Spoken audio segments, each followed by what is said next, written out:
What's shaking? Hey, I'm Rick Jordan. Today, we're going all in.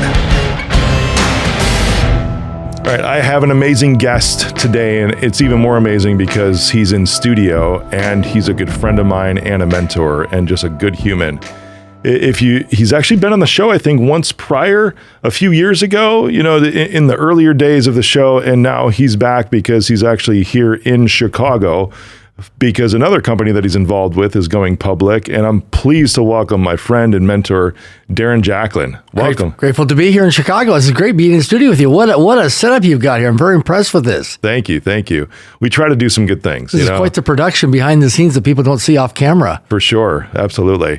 It's funny because some even think like this is the green screen, Yeah. Most of our listeners most of our all-inners are on audio. They listen to it on Spotify, iTunes, Apple Podcasts, Google Play or Google Podcasts, all of that. Yeah, there's only a few that watch video, but yeah, this is exciting in here, man. Very impressive. You've done a lot of work, a lot of planning. Yeah, for sure, no doubt. I like doing things with excellence, especially when it comes to this. It's just a place for me. But that's a good point because it's where all this started, and I'm sure it's the same for you. Like with your story, you've got your book here, which is awesome. Until I Become. Which I've read, and it's an amazing book. First off, but talking about like the beginning days, absolutely, yeah. And like even the beginning days of the show, I did like 7 episodes in Lightspeed Studios with Brad Lee, at the very beginning of the show, and then I transitioned into here. But here it was literally just myself, a webcam, a desk, and a Yeti microphone when we started. Incredible. Like 6 years ago, and now it's 500 episodes, and there's. Geez, I can't remember. I think it's 80 countries we're in now, which is amazing. That's incredible. Congratulations on that. Thank you. But for you, I mean, you take a look back at where you started too, and it's incredible. What I want to ask, because I read the book. Mm-hmm. The book's awesome. I read it because it came out, I think a year and a half ago? About 2 years ago, yeah. Almost 2 years ago.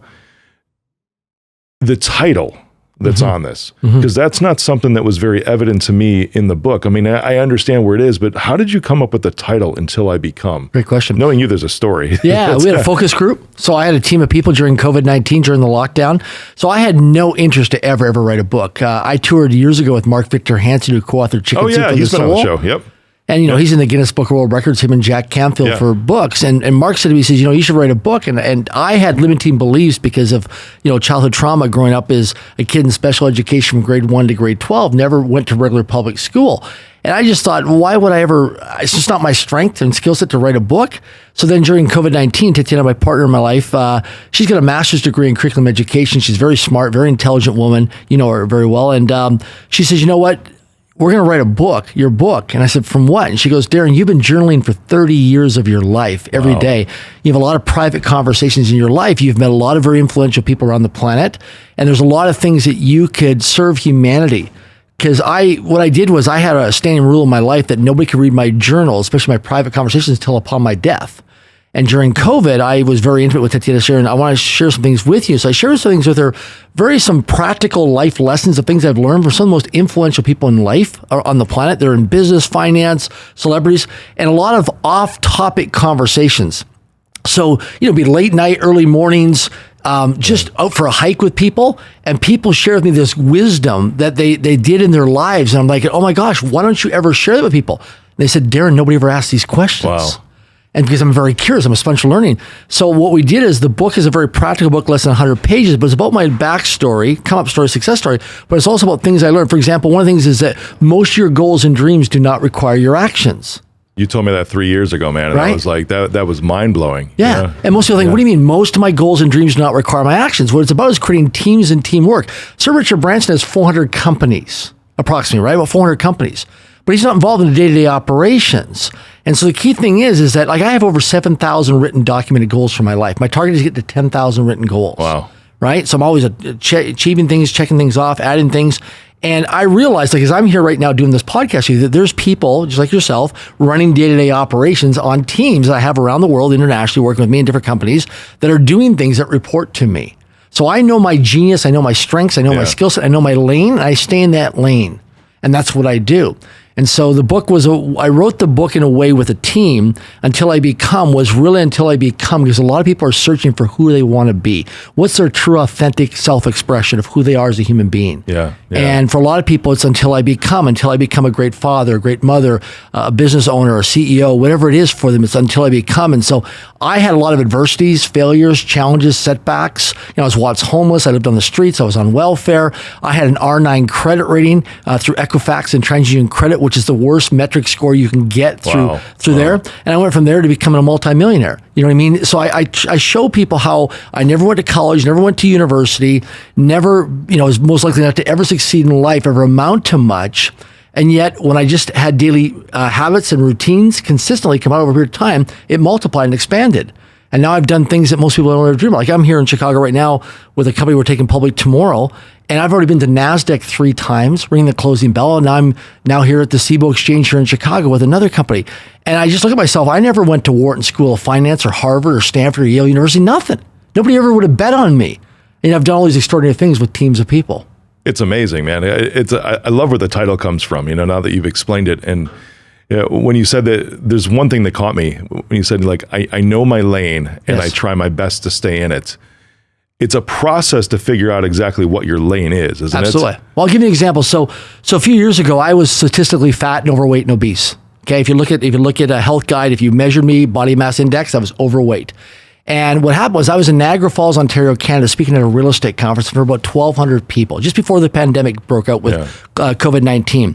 And I remember that day clearly being in my hotel room, putting on a brand new dress shirt and a suit, and feeling insecure, thinking, oh my gosh, I'm going to maybe blow some buttons on my dress shirt because I've been eating so much fast food and it's compounded. Now, in life, time will either promote you or time will expose you. It's just a matter of time. Yeah, and now I'm being exposed for my actions of what I've consistently been eating. By your shirt. Yeah. And because it's the results. Yep. These are the results I've produced.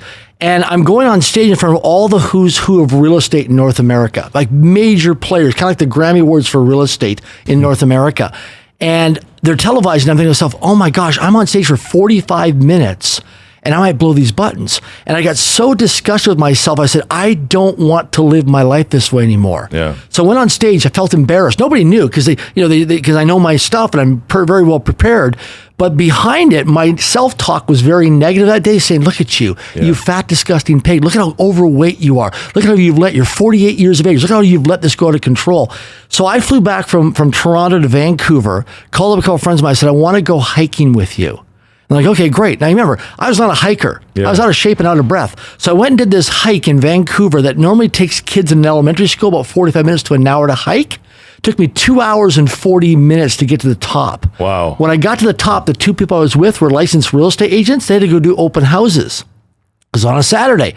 So I'm here at the top of this bunny hill, this little hiking hill, and I'm thinking to myself, I don't want to call 911, and I don't want to call search and rescue. And I'm embarrassed to have to figure out how I'm going to get down this hill, okay?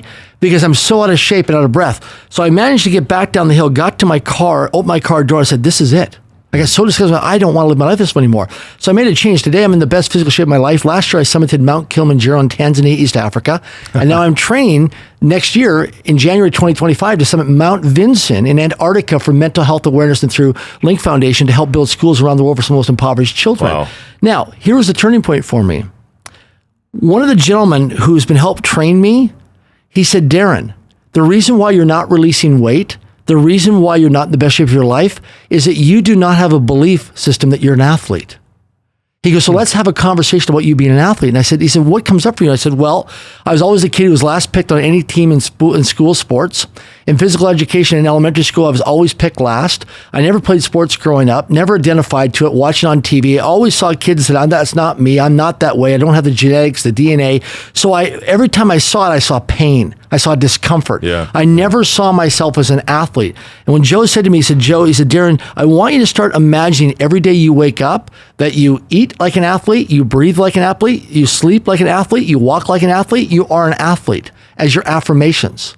And since I started to identify myself as an athlete, over the last couple of years, my life is totally transformed in terms of my health, my fitness, my vitality, and my multiplication of expansion of energy. That's incredible. I reinvented myself, and I really believe in the next 12 months as I train for Antarctica, within 12 months from now, I'll become unrecognizable because of my daily habits, my routines, my systems, my processes I've now incorporated into my life, and the healthy eating habits that I've got, but also because, like, to me, I didn't used to sleep a lot. Now I focus on sleep recovery time, the amount of water I drink, what I eat, and then I metric and track everything that I eat and drink every day into apps on the phone. And every week I have an accountability call with a coach that he goes through with me on Zoom video conferencing virtually and shows me my dashboard of all my metrics, everything I'm eating. I get my blood work done quarterly. I was terrified of needles. Getting to poke needles in my arm, terrified, almost passed out. Just last year when they didn't put a needle in my arm, almost passed out. The nurse, getting the nurses there because I was feeling very weird and all that stuff. But now, just a whole different identity of what I'm doing. Yeah. And I changed. Yeah. But the cool thing about it also too is I'm inspiring other people now because they see me as a guy like, oh my gosh, Darren's doing these mountains, he's doing all this stuff. That it's a whole new identity of who I am. And I'm 51 years of age today, but I'm making changes and making moves at this stage of age in my life. So what I'm hearing you say through all this, which, by the way, congratulations on all of that. That's Thank incredible. You know, I've known you for a while. I think about 4 years at this point. You know, and it's really cool to see the transformation from my side too, and I notice it. But you know where I notice it most is in your mind. Yeah. You know, and I mean, you've always been right in front of people, like you said. You could always show up. You're prepared. You know, so you always come off as well-spoken, always, Thank you. You know, but what I've seen is more almost fluency in expressing who you are develop over the last couple of years. And it's been really cool to see that. Well, I'll share with you. So interesting thing with that was I confronted myself a couple of years ago of how much I lie to myself as a human being. And I started to map out in a journal of actually how much I lie to myself. For so many years, decades, I lied to myself about my health, my fitness, my nutrition. Wow. You know, lied to myself in my 40s about my finances, my relationships, all these things. And it's fascinating when we look at us as human beings, how much we actually lie to ourselves on a daily basis, right? And when we confront ourselves, like I have more than once now, it changes my life in terms of authenticity, vulnerability, and realness. That's cool. Well, that's a safety mechanism for us, isn't it? Because we want to look good, we don't want to look bad. For sure. Yeah. It just keeps us in a place to, well, almost a place of complacency, but also a place of suffering. Yes. Yeah, to where it's a mutual friend of ours, David Meltzer, always says, you know, truth has the highest vibration.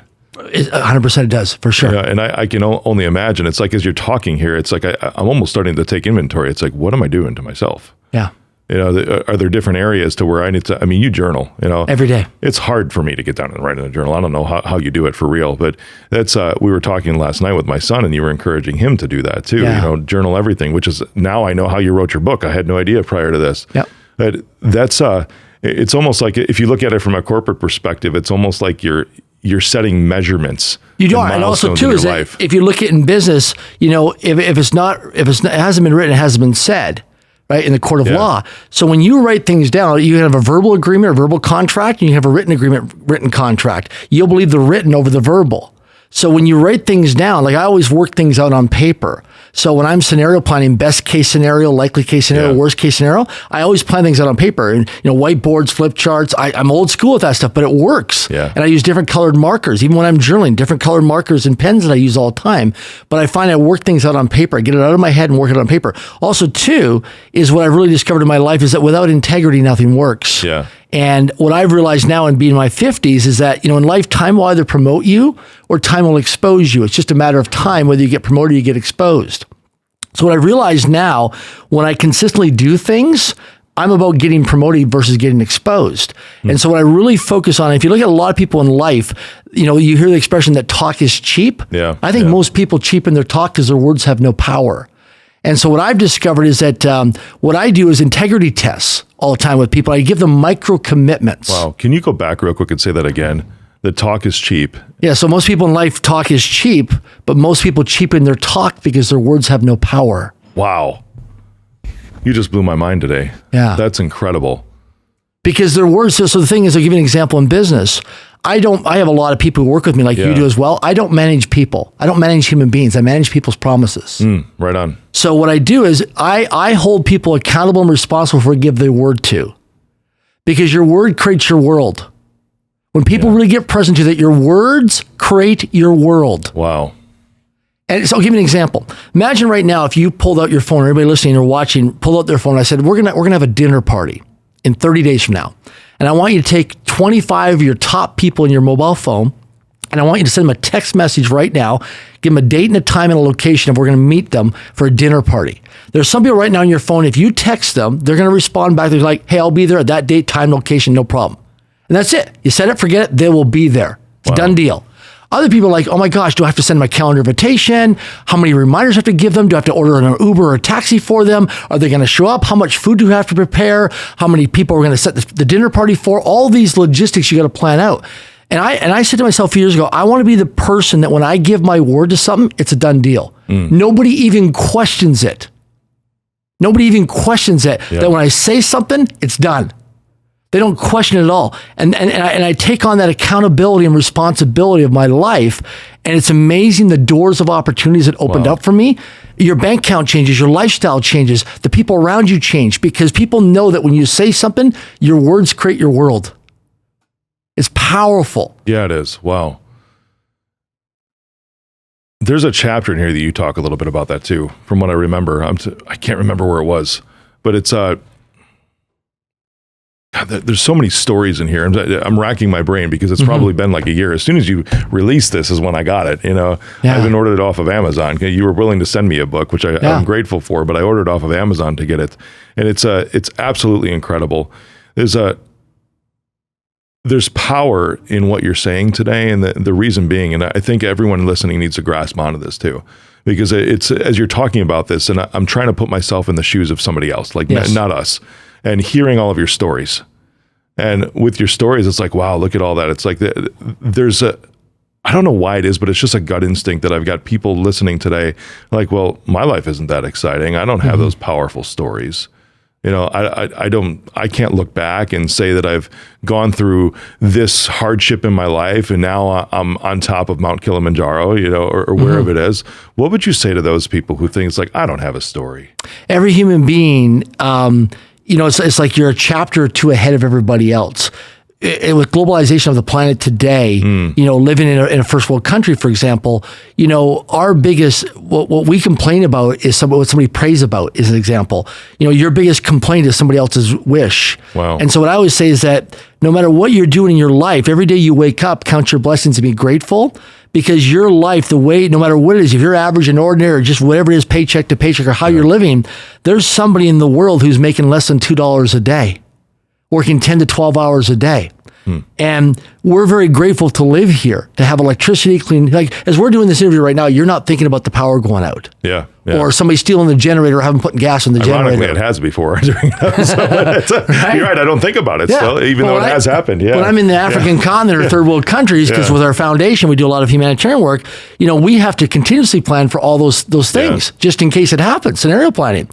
So the thing is that every human being is following a set of hierarchy of values. Every human being is living according to their value system. And people say, well, what do you mean by your value system? Your life demonstrates, if you look around your environment, your life demonstrates what's the most important to you. Yeah. So if you look on social media, people say, well, I like spending time with my family or my children or my spouse or partner, significant other. Other people like traveling. Other people like doing sports or hobbies or interests. Yeah. That's your value system. Right. So sometimes you go places and you meet somebody and it's like, man, I didn't even know that person was even in that room, because you're not in the same value system. Where someone's like, oh my gosh, we just met together. So the key thing is to look at is that every human being contributes to each other on the planet. And here's something to look at. I talk about this in Until I Become. As human beings, all we are is a network of conversations. Powerful. All we are is a network of conversations, and anything that you and I want in our lives is going to come from having conversations with strangers. But one of the challenges in our environments growing up is that we're taught don't talk to strangers because strangers are unsafe. We hear it all the time in the media. Yeah. Sometimes grow up in our families, our environments, our communities where we live. Don't talk to strangers. But strangers are everything you want, need, and desire in your life. And it comes down to two things: requests and promises. So I always ask people, what do you promise to yourself? So what I do is, how we set goals or people set New Year's resolutions? Yeah. What I do is I set personal promises to myself. What do I give my word to? What am I accountable, responsible, and committed to? What are my personal promises? So I have personal promises to yourself, around, not to others. Yeah. I have personal promises around my relationship with Tatiana. I have personal promises around my health, fitness, and nutrition. I have personal promises around my finances. I have personal promises around different things. Because when you make a personal promise, it's different than setting a goal or a target. It's a personal promise. So then you set a personal promise. Then what it is okay. Then it's about making requests. So for every question that we don't ask, the answer is always no. But when we make a request, people only do one of three things. Step number one is they'll accept the request. Step number two is they'll decline the request. Or step number three is they'll counteroffer the request. So what you do is you start to make requests. So what I do is most of my goals and dreams don't require my actions, but I know that opportunities get created inside of network of conversations. So what I always share with people is that, so I'll give you an example. We do these hiking fundraisers across Canada. We're going to the United States now. And every time we do a hiking for a cause, we bring people from all walks of life. We then build a school. We collect the money through hiking registration, corporate sponsorship, and merchandise sales. We then collect that money, goes to Link Foundation. People get a tax sheet, and then we build a new school. Now people are part of a humanitarian project. And I follow a 3-metric system. Step number one is, what is our promise? How many hikers do we want for this hiking fundraiser? So we'll have like 100 hikers. Okay, so our promise is 100 hikers. Okay, what is our actual? Our actual is how many hikers have paid and registered. That's the actual. And then step number 3 is what's the gap? So what I ask my teams all the time is, what's our promise? What's our actual? What's our gap? And so what we do is we play a network of conversations game. Okay, let's just start having conversations, enrolling people into coming out to support their mental health, making a difference, helping serve people, being in a community, networking, collaboration, and community, but also being out in nature. And through that, we'll get a chance to enrich people's lives, some of the most impoverished children on the planet, right?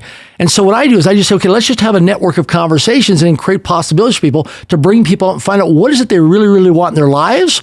And by creating an environment, a culture within Elevate to Educate or Hiking for a Cause, we then will create an ecosystem where people then can fulfill on achieving their personal promises, goals, and dreams, because we've set the game up to win with people around that are like-minded. Brilliant. So you create this ecosystem. So like last time we did a hiking fundraiser last year, we had 6 people came out and are now international best-selling authors. And then these people showed up to go on a hike. Never ever thought they were going to do that. But the thing is, it's not what you know, it's who you know, it's who you have access to. Because proximity is power. For sure it is. So it's a network of conversations. So people always say to me, oh my gosh, it's so hard to make money. No, we don't have money problems in life. We only have thinking problems in life. There's no lack of financial resources on this planet. It's a lack of thinking, of solving problems and serving people, and then having a network of conversations. I've noticed the same thing. Yeah, absolutely. Is that, everyone asks, how did you get where you're at today? It's like, well, I'm grateful for the mentors I've had along the way.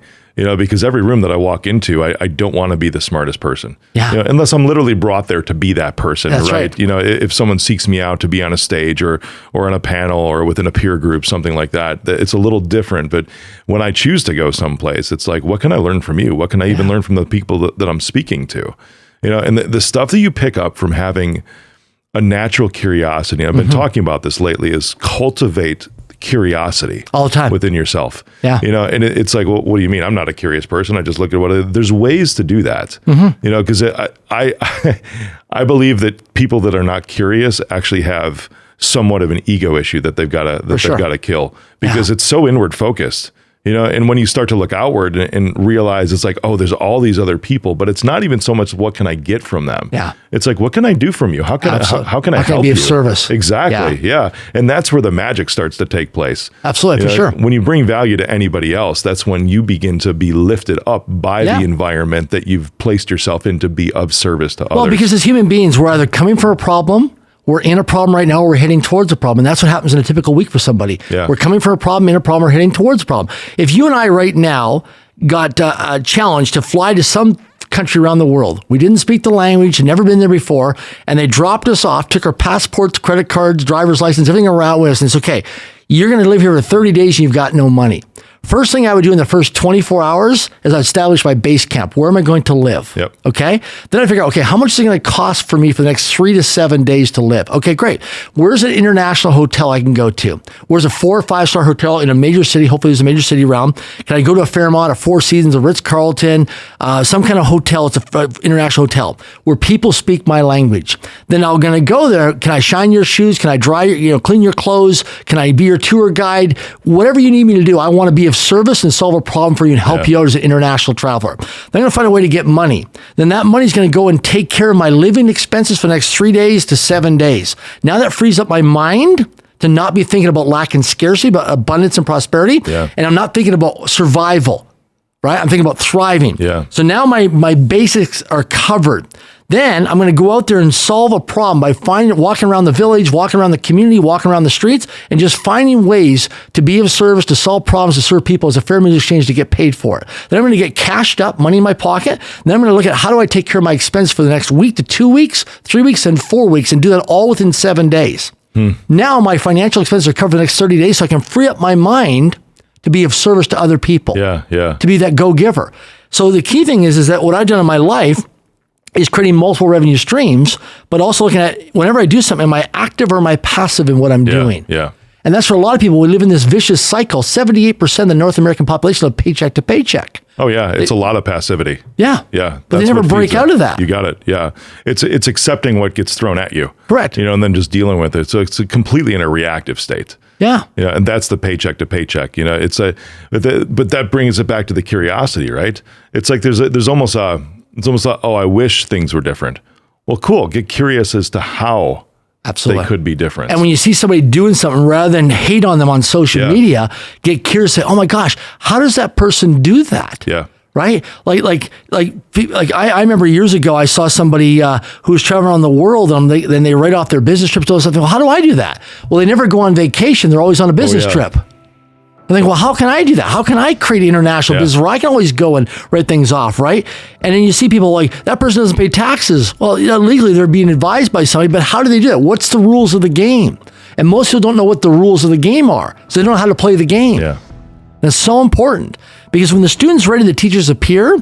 And then when you're ready and when you're open, you're curious, you'll attract the right like-minded people to come into your life that will come in as an example or as a warning to your life. And I say example or warning because some people come into your life. I've met people in my life that came in as mentors, completely no integrity, dishonest, unethical people. And they've been great blessings in my life because they teach me who not want to be. For sure.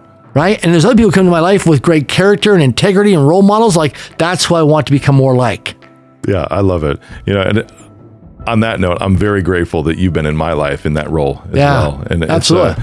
It's been a fun few years that we've known each other so far. Yeah, man, I appreciate you coming on too, because I didn't do much of a bio for you at the beginning. So anybody who stayed on this long, which is most, will look Darren up, because DarrenJacklin.com is where we can find DarrenJacklin.com, or if you want to come out with me sometime, go hikingfundraiser.com. Hikingfundraiser.com. That's awesome. We bring people out from all walks of life. If you want to meet some pretty cool people, we have celebrities, sports athletes, people from all walks of life come out. And we build these schools around the world. And that's what really I get so much joy and enrichment out of. Business stuff is fun, but making a difference and solving problems and serving people and doing things for people who can never repay you is much more rewarding. I love it. Absolutely. And we'll put the notes in the bio too, or in the show notes, a little bit about your bio, because you might be, an independent director of a very small company called EXP Realty. It's just a little guy, right? Yeah, just a little guy. There's no office. It's so small. It's all virtual, 90,000 people. Right on. That's awesome. Thank you, my man. And go to DarrenJacklin.com, hikingfundraiser.com. You need to get a copy of his book and just read through it. A lot more stories. Brother, thank you for being on. I'm grateful to be here and grateful to be in service.